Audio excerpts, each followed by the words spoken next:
Okay, so I'm going to do cross choke from close guard, but we're going to use the lapel to keep their posture broken. So say I am in or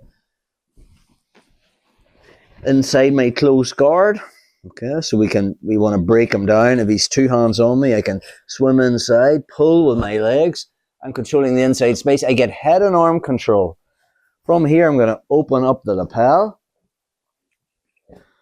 and pass Ryan's end lapel, okay, of the left hand side with my right hand to my left hand, and then I re-grip with a baseball bat grip with my right hand. So in other words, the lapel is going over the back of his neck. So that's the grip I want, because the second I break Ryan's posture, he wants to sit up, he wants to posture, and now I'm hanging on him just like a dead weight. I'm making him work harder than me. Keep going, bro. Sit up, bro. And I can just hang here, and eventually I bring him back down again. So option one from here is our cross choke. But I have much more connection because I have the lapel rather than the collar. So from there, I'm going to keep the grip with my right hand, left lets go, and I push his head underneath my right arm, and I get the fat part of my forearm tight to the right jugular. This is the tightest grip you'll get. It's much more tighter than the collar because I have the friction of the gi over the back of Ryan's neck. You can nearly see his veins bulging just from that grip. So a lot of the time he will want the posture from this position. The second he does, I just cut the angle and I look into his ear, and my other hand finds the lapel, right? The rope of the lapel is there. Of course, he's going to tuck his chin. And when he does, we just do that Henry against jackknife. So he lift up, the arm that's on top drops down, lift up, drop down, lift up, drop down. Now I'm underneath the chin, and again, the curl of the wrist. Second arm's not really doing too much because it's just making a connection, and we just go this way, bro. If he's grabbed my collars, and he has right hand controlling two collars and maybe controlling my pants here, which would be another gi grip he could break. I can get the cross grip. I can pull with my knees and pull this straight above my head. And I pull and bring him down. Get head control, work on opening up the lapel, and then passing it from my right hand to my left hand. Notice the way I switch that grip. Baseball bat grip. Strong grip. The lapel is over the back of his neck, and now I'll just hang on him and I'll let him try and sit up. He's getting tired. Maybe I'll sit you right up. So sit right up, bro. I can now just from here just hang on him like a dead weight.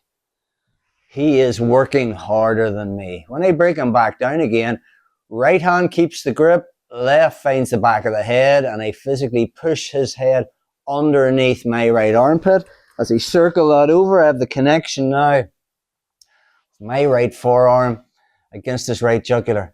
If he stays at this range or tries to posture, I just cut that angle so I'm looking into his ear. This is the detail. There's a great profile to make a grip with my left hand here. I just slap that forearm in, make the grip. It's like a rope. It'll be the strongest grip you'll get because it's the lapel, not the collar. Notice the way Ryan's got his chin tuck, so we just use that jackknife again. Because my left arm's on top, that lifts up, drop down, lift up, drop down, lift up, drop down, and I'm right under there. The curl of the right wrist gets it. And it's so much of a stronger choke and more leverage because you're using the lapel and not the collar. If I do break him down again, just same grip again, bro. So we're here. I can pop that off. Get inside control, bring him down, start opening the collar. Get my baseball bat grip control here. You'll find people now, they're afraid to lift up because if he lifts his head up, I just get the grip that I want. So he'll maybe play defensive and stay down low. Notice the way if he stays low, I can't bring my right hand in to get the cross collar grip, but I can switch to the Ezekiel. So if he's down here playing a defensive game, left hand keeps the grip and I'll punch the lapel to my right. The back of my right hand comes in at his left ear. and I bring the back of my hand under his chin. So the back of my hand's rubbing across his chest. And I punch that through. And now I don't stay straight with Ryan here. I mean, if I do, I'm getting more of an air choke, which isn't as effective as a blood choke. So now I want to get on his jugular. So from this position, I'm going to cut an angle. So I plant my foot on the mat, I move my hip, and now my other hand comes in and I'm physically grabbing any of the material around my bicep here. Notice the way my ankles are now crossed at his right hip, not in the middle of his back. And from that position now, I just straighten my arms to get the Ezekiel. But it's a blood Ezekiel, it's not air. If you just cut an angle this way, bro, perfect. So he's made his grips. I find that cross collar grip, I break him down, I get head and arm control, and then when the moment's right, I'm going to open up his lapel, pass it from my right hand to my left hand, and then I get that baseball bat grip. This is great control. He'll try to posture, I'll just hang on him. If I bring him down and he stays low, I'm going to punch the lapel through, and the back of my right hand comes over his shoulder, but it stays close to his chest. So I want to be coming under his chin. I don't find the gi grip yet, okay? Because I want to be on his jugular, so I need a hip escape. Notice the way I'm flat on my back. I'm going to plant my right foot on the mat. I'm going to move my hip so I'm on my left side. Punch my arm through, and now from this position, my right hand is going to grab material at my bicep. I recross my guard, and now I'm on his jugulars. So it's a blood Ezekiel. Then I'll just straighten my arms to get the choke. Okay? Or from our position, when I do break him down, and we're here, if he stays high and he's not playing defensive, and I break him down, I can push his head underneath, so I have the space to go for that cross-collar choke. Connection with the right forearm, and then I just cut an angle. So it's an over the top version of it. And this is what I want here, but I don't grab it like this first. I'm going to slap my forearm in to make connection. Even if I'm not underneath his jawline yet, I've still made connection on his jugular. Then I make the grip. And then from there, I just jackknife. I just raise his jaw, drop it down, raise the jaw, drop it down. Notice the way I'm on the angle I'm at.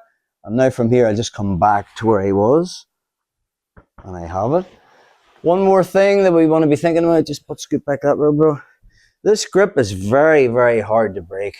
If you think about when you're in close guard and you go for the cross-collar control, usually they're going to bring two hands up, find the wrist, turn my knuckle up and pop that off. If we try it on the lapel, do the same move, bro. It's a very, very hard grip to break. And they are working harder than you. But I mean, I'm not just going to start holding this. The minute I'm playing this game and he brings two hands up to defend that, he is thinking about breaking this grip. He is not thinking about his base. Right? And from there, I can sweep him from this position, come up on top. More time on that. So anytime I break him down, I find this. Option 1, cross-collar choke. Option 2, he's low. Ezekiel. Option 3, I'm going for the cross-collar choke, and his two hands come up.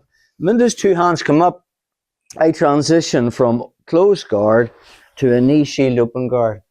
And now I'm going to start threatening, obviously, the scissor sweep.